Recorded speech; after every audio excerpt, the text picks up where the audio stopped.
Salut à tous, bienvenue dans cette config du mois de août 2016. Alors ce mois-ci, on va partir sur une configuration gaming. Donc on va encore faire du jeu vidéo. Simplement, j'ai réduit le budget puisque je me suis limité à 700 euros. Alors oui, jouer pour 700 euros, aujourd'hui, ça pose aucun problème. On peut même viser des définitions comme le Quad HD. Alors, pour un budget de 700 euros, vous pourrez jouer en Quad HD, mais il ne faut pas rêver, hein. Faire du 2560 par 1440 avec un PC à 700 euros, ça peut le faire, mais bon, il ne faudra pas espérer du 60 FPS en permanence. Simplement, pour jouer en Full HD, ça pose aujourd'hui aucun problème. On peut, avec une config à 700 euros, jouer en Full HD, quasiment toutes les options à fond, et avec un framerate très, très correct.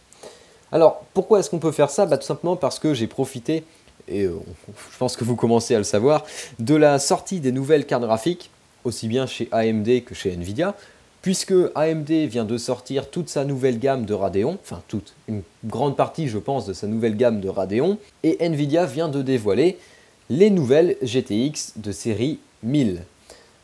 Alors dans cette vidéo, on va partir sur une Radeon, parce que les Radeon sont plutôt orientés pour le gaming entrée de gamme. Peut-être que Nvidia va réagir, mais bon, pour le moment, si vous jouez avec des budgets réduits, je vous conseille de partir sur une Radeon. Et si vous avez un peu plus d'argent, partez sur une GTX de Nvidia, parce que on va dire que voilà, c'est un peu comme ça. Nvidia tient le haut de gamme, AMD tient l'entrée de gamme. Bon bref, assez perdu de temps, donc passons directement aux composants. On commence comme d'habitude par le processeur. J'ai choisi un Core i3 6100. Pourquoi? Parce que le Core i3 6100, j'ai eu l'occasion de le tester et c'est plutôt un excellent processeur. Pour faire du jeu vidéo, franchement, il a des performances qui sont très correctes, surtout en monocore.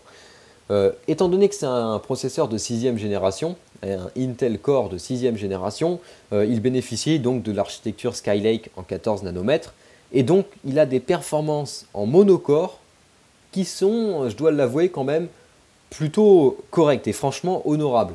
Bon, on n'a pas la puissance d'un Core i5 ou d'un Core i7, mais en monocore, on est quasiment à égalité. Ce qui permet à ce processeur qui vaut seulement 125 euros de faire quand même de plutôt bonnes perfs en jeu. Ce qui permet comme ça de ne pas dépenser forcément des fortunes dans un processeur pour faire du jeu vidéo. Comme quoi, un simple Core i3, ça peut suffire.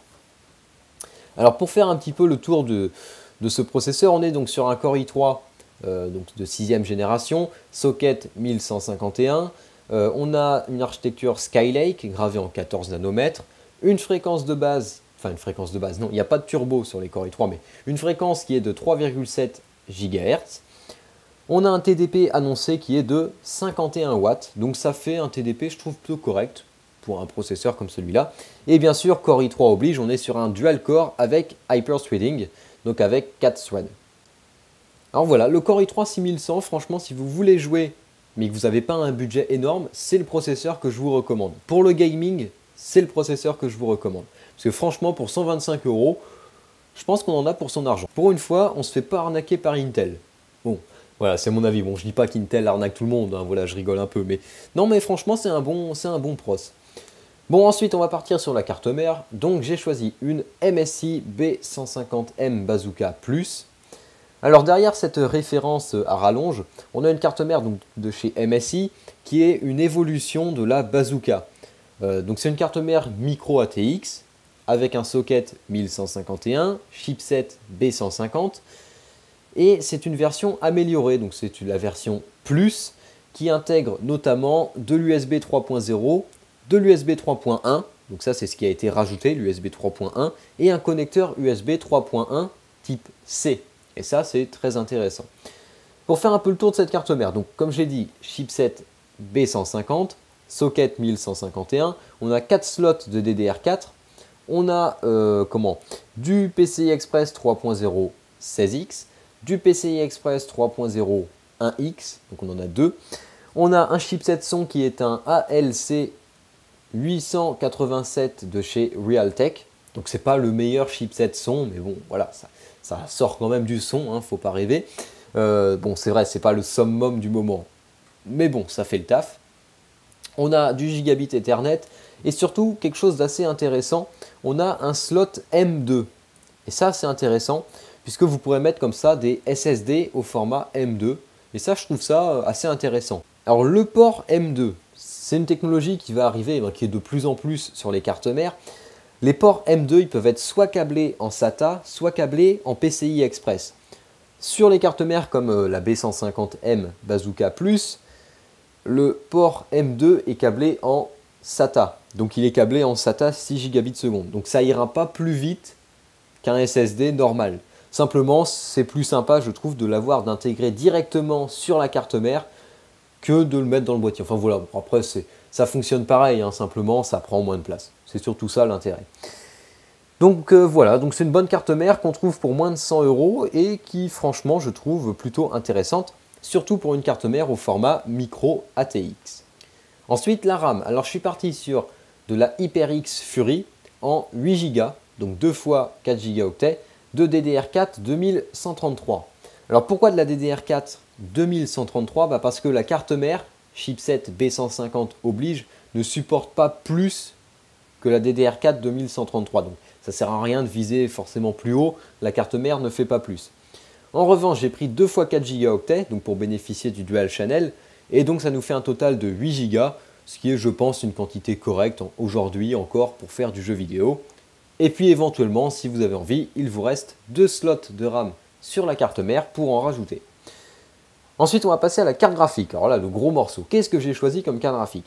Eh bien, je suis parti sur les nouvelles, les toutes dernières, puisqu'elles viennent de sortir il y a quelques jours, hein, à l'heure de cette vidéo du moins, parce que bon, évidemment, il faut toujours tenir compte de la date de la vidéo. Donc, je suis parti sur une Radeon RX 470 en 4 Go, parce qu'il y a des versions 4 Go et des versions 8 Go.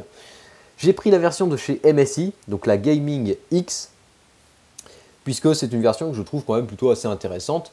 Pour faire un petit peu le tour de la RX 470. Alors la RX 470, c'est la petite sœur de la RX 480. Donc elle reprend quasiment le même PCB, quasiment le même GPU, simplement le GPU est légèrement bridé. Donc il y a des unités dans le GPU qui ont été désactivées. Bon. On perd environ 10% de puissance par rapport à la 480. Donc on a une perte de puissance qui est pas si énorme que ça. Donc ça, c'est quand même un avantage. Pour faire le tour maintenant de cette version MSI, on est sur des fréquences qui sont de 1254 MHz sur le GPU. Le GPU qui est un GPU Polaris 10 gravé en 14 nanomètres FinFET. On a 4 Go de GDDR5 interfacé en 256 bits avec le GPU qui tourne à 1675 MHz. On a une compatibilité Crossfire X, 4K et HD. On a également 2 connecteurs HDMI, un connecteur DVI, un connecteur, enfin non même 2 connecteurs DisplayPort. Et il faudra un connecteur PCI Express 8 pins pour alimenter la carte graphique. Le système de refroidissement, c'est le fameux système de refroidissement de chez MSI, le TwinFrozer 6. Donc c'est la dernière génération de ce système de refroidissement qui a fait ses preuves déjà sur les cartes graphiques beaucoup plus haut de gamme et qui donc n'aura aucun mal normalement à refroidir la 470. Et en plus de ça, il bénéficie du système 0 décibel fan, enfin le fameux système qui arrête les ventilateurs lorsque la carte graphique ne chauffe pas beaucoup. Voilà pour la carte graphique. L'avantage de cette Radeon RX 470, c'est son prix. Elle vaut environ 240 € actuellement, hein, elle vient juste de sortir, donc les prix seront peut-être amenés à baisser légèrement dans les semaines à venir. Franchement, 240 €, c'est pas grand-chose, puisque les performances de cette carte graphique sont égales à la GTX 970. Là, la carte a déjà été, il y a déjà des tests qui sont sortis et tout bazar. On a des performances qui sont égales à une 970 pour le prix d'une 960. Alors, ça fait quand même, je pense, un rapport performance-prix plutôt intéressant. Et c'est pour ça qu'on pourra jouer sans aucun problème en Full HD et voire même viser un petit peu plus haut. Bon, ensuite passons au stockage. Alors là, faut pas rêver, hein, j'ai réduit un petit peu le stockage. Pas de SSD pour ce budget. En revanche, je suis parti sur un Seagate Barracuda 7200.14 en version 1 Teraoctet. Donc on a un disque dur classique 1 Teraoctet, SATA 6 Gbps. Voilà, j'ai envie de dire la base pour un PC aujourd'hui. Surtout qu'on le trouve pour moins de 55 €, donc ça en fait vraiment un disque dur plutôt correct. Le boîtier ensuite. J'ai pris le tout nouveau, puisqu'il vient de sortir, il est sorti récemment, le Corsair Carbide série 88R. Alors c'est un des nouveaux boîtiers lancés par Corsair. C'est un boîtier micro ATX, donc il acceptera pas plus que le format micro ATX comme carte mère. Il a l'avantage quand même d'être relativement compact. On est sur un boîtier qui a un format, assez réduit, quoi. C'est pas trop encombrant. On a deux emplacements pour mettre des disques durs 3,5 pouces, deux emplacements pour mettre des disques durs 2,5 pouces et un emplacement pour mettre un lecteur DVD ou lecteur Blu-ray ou ce que vous voulez. On a 4 équerres PCI à l'arrière du boîtier. On a un emplacement 120 mm à l'arrière du boîtier, donc pour refroidir, pour évacuer l'air à l'arrière du boîtier. Deux emplacements 120 mm sur le dessus du boîtier et deux autres emplacements 120 mm à l'avant du boîtier qui ont la particularité, si vous voyez les images en ce moment, d'avoir un dégagement relativement important, ce qui permettra de mettre un radiateur de water cooling en 240 mm sans aucun problème. Donc si vous êtes fan des water cooling et refroidissement liquide, c'est un boîtier qui est plutôt intéressant. On a également du filtre à poussière sous l'alimentation et puis des capacités en cable management qui sont un petit peu poussées.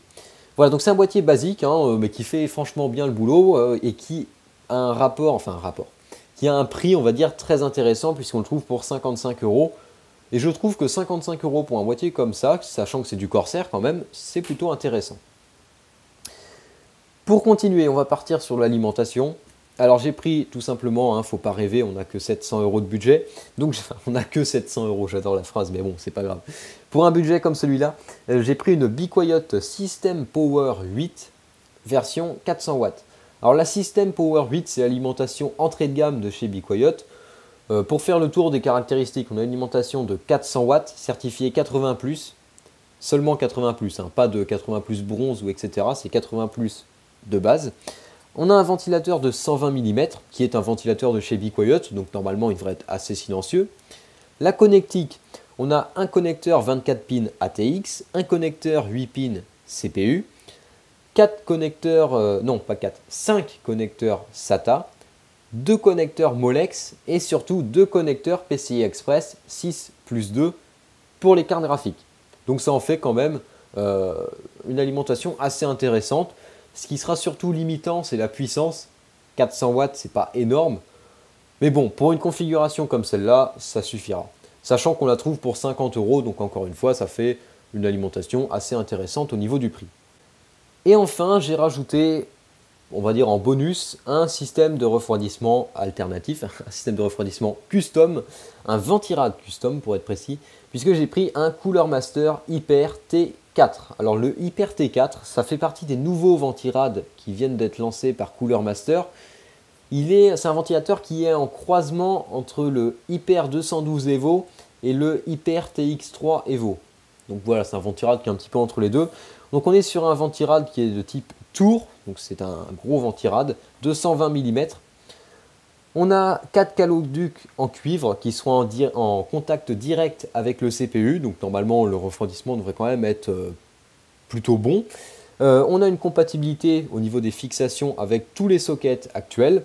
Et on a un ventilateur qui est un ventilateur 120 mm PWM qui ne devrait pas dépasser normalement les 32 décibels. Donc ça en fait un ventilateur plutôt intéressant, puisque 32 décibels ça reste assez silencieux. Et le ventirad en général, puisque le radiateur est aussi plutôt correct. Franchement, 4 caloducs en contact direct avec le CPU, c'est quand même déjà pas mal.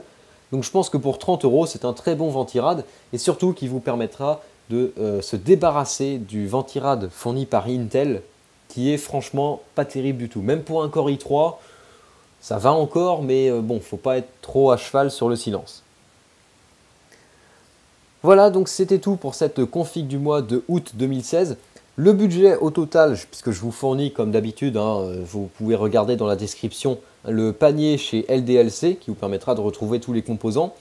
Le budget, le prix final, c'est 696,22 € actuellement. Donc le budget de 700 € est respecté avec une config qui vous permettra de jouer sans aucun problème en Full HD et surtout qu'il y a des possibilités d'évolutivité. Vous pouvez très bien remplacer le Core i3 par un Core i5, ou après remplacer, rajouter de la RAM, rajouter un SSD, etc. Donc voilà, c'est surtout ça l'intérêt de cette config. Je pense que lorsqu'on prend des configurations comme celle-là, donc des configurations à pas trop cher, hein, en dessous de 800 euros on va dire, il faut aussi penser à comment est-ce que je vais pouvoir faire évoluer ma config. Parce que c'est toujours intéressant éventuellement d'acheter, par exemple, comme je disais, vous pouvez acheter un Core i5 d'occasion, d'ici 1 an ou 2, on devrait en trouver pour pas trop cher. Vous pourrez acheter un Core i5 d'occasion et comme ça upgrader votre config. Pareil, vous pourrez acheter une nouvelle alimentation, acheter un SSD, acheter une nouvelle carte graphique, enfin voilà. Donc voilà, c'est tout pour ce mois-ci. Le mois prochain, je ne sais pas encore ce que je vous prépare, mais bon, je vais déjà y réfléchir. Et puis de toute façon, voilà. On se retrouve le mois prochain pour une nouvelle config du mois. Et sur ce, je vous dis salut à tous et à la prochaine.